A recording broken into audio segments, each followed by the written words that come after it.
అందరికి fried rice చేస్తున్నానండి.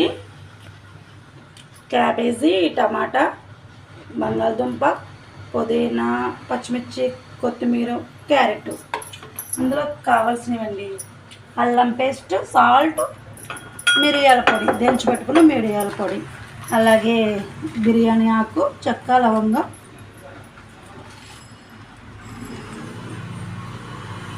ఇవైతే వేసుకుందామండి. బిర్యానీ సామాన్లు కొన్ని.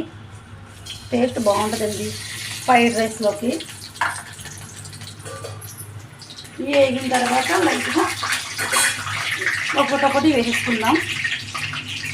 క్యాబేజీ, క్యారెట్, పచ్చిమిర్చి, బంగాళదుంప ముక్కలు, టమాటో ఇవన్నీ వేసేసి ముందుగా సాల్ట్ వేసుకుందామండి. త్వరగా మగ్గుతుంది మనకి. అన్నం అయితే వాష్ చేస్తాను. ఇలా వేసేసుకోలేండి. సాల్ట్ వేస్తాం కదా. ఇవి బాగా మగ్గిన తర్వాత ఇందులోనే కొంచెం అల్లం పేస్ట్ కూడా వేసుకుందామండి. నేను అల్లం పేస్ట్ బయట కొనను, ఇంట్లోనే ఆడుకుంటానండి. ఫ్రెష్ అల్లం పేస్ట్ ఇది ఇంత వేద్దాము, బాగుంటుంది టేస్ట్. పెద్ద మంట పెట్టేసుకుందాం. బాగా కలుపుకోవాలి. ఇది బాగా కలిపిన తర్వాత వేగిపోయిన తర్వాత రైస్ వేసేసుకోవడమేనండి. లైట్గా కారం వేద్దామండి. లైట్గా కారంగా బాగుంటుంది. అలాగే మిరియాల పొడి చేసుకున్నానండి. అది ఇలా వేసేసుకుందాం. వేసేసుకుని కలబెట్టుకోవడమే. మంచిగా ఇలా కలుపుకుంటే మంచి స్మెల్ వస్తుందండి.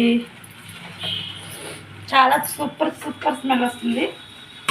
చక్కగా పిల్లలు తింటారండి.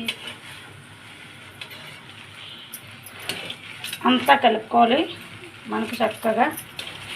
కింద నుంచి పైనుంచి బాగా కలిపేసుకుంటే మనకు అంతా కలిసిపోయి తినడానికి సూపర్ టేస్టీగా ఉంటుంది.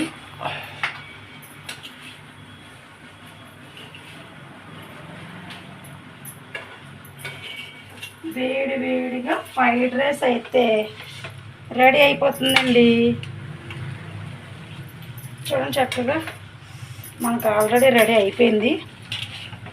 అది మొత్తం అంతా కలిసిపోయింది. Fried rice ready. బాయ్. నా ఫ్రైడ్ రైస్ నచ్చితే